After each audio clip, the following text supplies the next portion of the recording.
laba omwana ono tonzisa mabega munange ndeka ebyo bireke naye nga nze ekiroto kyange is to have a perfect family. Yes, nebaza Katonda yanfuula Rema naye nze okukula kwange kwonna nayagalanga nnyo okulaba famire eyo eri ewamu nga nze maama taata ali wali ndabirira abaana kuba saakifuna nze. I didn't get to see my dad. Simaina bwafaanana ne ojja nongamba ngo taata wange ngamba wangi taata nsanyusa okulaba kuba saamulabako ekitegeera mama wange nabeera nnyo musingo life olabona kati nze nenkulanga njagala ndabeko taata ali wano maama ali wano abaana bazala nga kyenjagala okukola so emulaba neekubidde mu bufumbo mundeeke munnange ze kyekirooto kyange naye abantu bagamba okisusa munnange kimpe essanyu ate munnaye bwe nfa nadda buno obulamu bwa Rema nikyayagala okukola nja kufaano nga sikoze ekirooto kyange ekyokubeera nti ndaba famire entereevu. That's what I want. Bino byekuba omuyimbi nyimba naye bigenda kukyanga siri muyimbi okitegeera naye I have a supportive family behind me. I have a loving family. That's all that matters to me, by the way. It gets me even to be very comfortable kubanga manyi I have families. The family is all that matters. Bino mbikola mbyebaliza Katonda naye family ekiwa ekitiibwa. Omukulu Eddy Kenzo ayina concert onajja kaukyogesa omukulu Eddy Kenzo ayina concert onajja era onatubeerawo n'atulimbira nako kati kambabuulire bannange ndaba omukulu oyo ye taata amaalo owulira era mu ekitiibwa kye taata amaalo era olunaku lwalina concert ne bwe mbanga sisse mbasaba bannange abaami n'abakyala buli omu gyali mugende mubagire taata amaalo ku concert ebambi mumulaga obuwagizi mulaga obukwano wali ekirala yewe kiri nga kise twabadde tuli awo ne tuwulira ku allegations eziraga nti omukulu ennaku zino yeekyanga agamba takyalaba ku mwana awutuzira nga nakuganya oyingirira ensonga famire z'abantu ziveeru owulire va mu famire va mu bufumbo bw'abantu va ne mu kyekirala va mu ensonga z'abantu eziri kwazo ziveemu munnange okitegeera omukulu ekitiibwa kyekugamba etaata amaalo kati ntandika nti omuyisaamu amaazi oli etaata amaalo kati munnange enkole nti okitegeera kati bino biveemu bitulekere naye ngaekituufu omwana mulaba biveemu mwana tutojja bisobola just can't wait for 12th November Color Air Street. Tugenda kweyagala muwagale kamera. Kuno omukyala Rema. Ne tumubuuza nti bw'okolagana naye ne Edd Kenzo yetya. Kiyabagambi kye. Kenzo. Wasa. Ogamba otya ssebo? Sinamba. Bagwana. Ali bulungi. Kulika ye Rwanda okusookera naye. Ninge uyadde. Awantu 5 weeks nga bijja.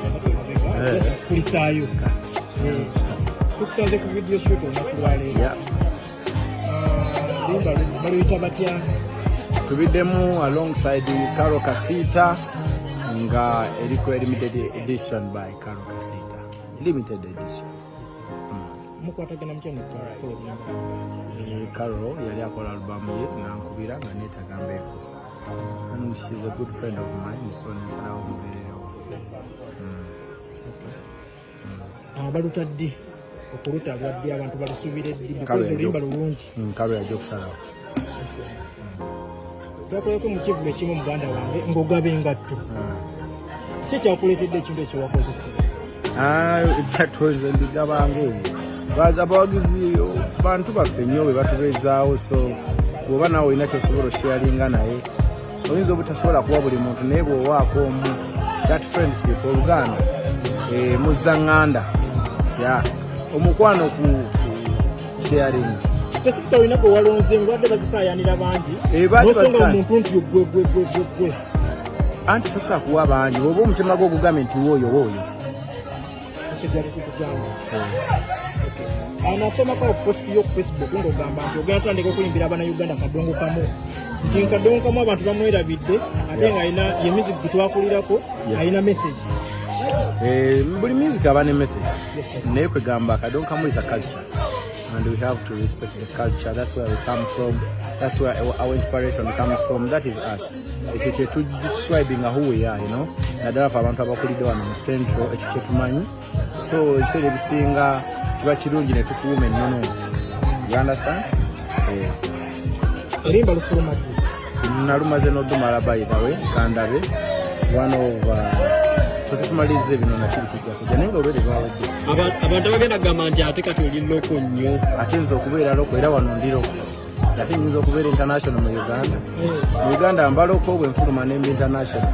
I'm an international artist but local wembe waffe mba loko abakufollowing ebweru banaabitegeera ate nze nfaayo kasita abange babitegeera nabali ebyawe mbibawa ani bwogenda okusobola okuwakola nze nyina ennyimba ze nyimba nga temuzitegeera ndiyoka ku luno yayimba ekimugenola nga nzigiza ekisaawe e Vietnam kakati nabali nawe tebajja bitegeera but it's okay. This is my home. ani bwogenda osobola okuwaka kolabo mu kadonkamu gwe weewulira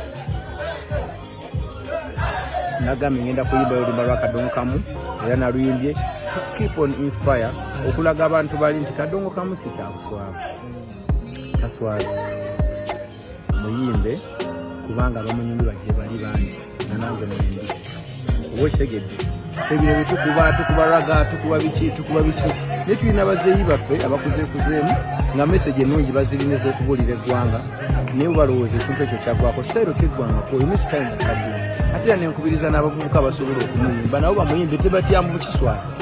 We should not be ashamed of who we are. You know what I mean? Ensonga lwaki nzija okukola ki okuencouraginga abantu abo to keep doing it. Nesiri awo nti ngenda tekudda ku ekyo ndagambo bayimbiridde mukala wajja mwene ewammwe mulaga ne bamuvuma kasakivumangako asigo yamuvuma naye abaraga abayimbi abalala asaaga kumanya kati byabo si yange. I appreciate everyone. I respect art. Omuntu yonna ekintu kyabakoze kasita abanga agadde okiwensa ekiwulire I respect and I don't own any style of any genre of music. I don't know since natandikawo music so sinaawe ntandika ategamba abantu mbweze kyange kyoli wasuubiza ku Edd Kenzo Festival nti abayimbi bakadonkamu ogenda bayita abantu bajje kulaina hapo olinako baani bonna buli anaasobodde okubaawo nga simulwadde nga mulamu bulungi ate nga ayagala okumpagira ajja kuweebwa omukisa. nogoloza ki ekisinza osula sitayiro eno tewali sitayiro tegwangako bantu just olaba tukuba bino ebintu nebiyitimuka ne bitunda nnyo ne tujjuza ebisaawe bo oluusi bayinza okuggwamu amaanyi nti oba bino tebikyaliko oba okitegeera naye buli muntu alina okubaako waakwata asobole okutambuza eggwanga oba okitegeera so tagwangako kitagwangako just bantu tebalina era singa bagenda mu studio ne batandika okufulumya za alubamu era tubinyumirwa era bitunda ne bwoba gwe tobyagadde oba oli omulala ate waliyo gye bitunda kubeera ezo sho zirina gye zibeera era ne zijjuza so bantu bangi bakuba music mu mamotoka gaabwe n'ababeezaawo so tagwangako just enfulumya ebadde entono. Eddy Kenzo twogere ku music wa amapiano amapiano gano omutegeera bulungi nnyo twalaba omukulu omu yasooka n'avayo n'avuma abamutandikawo okumuyimba abitusi naye recently twalabe nga afumizako bebeku yavuma yagamba amapiano teganyuma wano mu Uganda era n'abagayimba tegasobola abitusi okumuja naye gisamala nkirabekuma naye yafumiza tulowooze nti no gayingidde Uganda oyinza omumboliza ekibuuzo ekyo kuba kati nzi kiyingiriramu wabibye saagala muddira mu bigambo negba amapiano gogerako ki sigalinaako obuzibu. It's a South African culture. It has crossed over the world. People love it, people dance it. We can also twist it in our own way naffe tugaliemu kukaja ate wagwana so tusubye ndi ne Kenzo naye nengera wali oluyimba lunakolako n'omunaggana n'omu South Africa nga lwamapiano. I can do it but nze nga bumanyi zenyagala nnyo okutandikawo ebintu oba okola ekyange kyafiringa so I can always twist it in my own way no oyinza obutafiringa gali gennyini naye ngera olya mulimu elements because kiri mu kutunda and we are here to make money my brother. Okay. Festival yimiridde ti abantu soko batangaze bulungi we are good to go. Road to Edd Kenzo omuzira abala kuba Eastern enkuba yatukubyekuye netusumbuwa naye nga tutambudde bulungi ndowooza era mu Eastern we twafunyemuko kuki difficulties but so far tuli mu kutambula bulungi and we just can't wait for 12th November Kololo airstrip. Abagizi bange bali ready. Ate yonna gye tuyise basanyufu era emmoroka mugenda ziranga ziyingire Kampala wano speed. Tugenda kubayagala nnyo. Tugenda kweyagala muwagale kamera baba. Okay. Twabaddeko n'omukyala Rema. Ne tumubuuza nti gwe nkolagana naye ne Eddy Kenzo Lwaki n'asekerera abantu abalowooza nti mukwatagana. N'agamba Kenzo tukwatagana neera mbasekeredde mmwe. Gwe naawe abantu obagamba ki? Ate mbagamba ki? Kyayagala nzirira abantu mbigamba. Kiyabagambye kye mba mutwala simple. Abalowooza nti mukwatagana. Onziza mu bigambo bya muntu mulala nje byogeredde Ssaabaddijo. Eddy Kenzo Festival tumusuubire. Bw'anaaba ayagadde. Bw'anaaba ayagadde okujja. She's invited. Wamuyise? Ali invited. Kyoba omanya kati simuyise gwe kyoga atalaba mawulire. Ate tugamba mabayini mwekubula obusimu. Wabula tonziza mu ebyo. Okay. Tonziza mu ebyo mubuuze ebirala. Okay. Abantu bagamba ki nga tumaliriza muganda wange? Abantu kye mbagamba mbagala nnyo namwe mbagala nnyo mwebale kukola mwebale kubeera abavubuka abakozi. Twesange ku Edd Kenzo Festival. I appreciate the support. Tubeere nga tuli bawamu tubeere bannayuganda abakozi buli omu musabira Mukama mu omukisa. Twesange mu Edd Kenzo Festival. Yes sir. Yamaa. Tukweyanziza naye awadi ogikyekinga koko gye wagiteeka biiti. Nagiteekayo baana bagirabe naddala b'amasomero abalambuzi biki. Yamaa. Bwe toyitayo okunoola bw'oba ekyali mu mikono mituufu. Kandi munnaye nze nagiwa museum ya ggwanga kati. Ate saagala mbeetayirire nnyo baga omusajja abadde ki.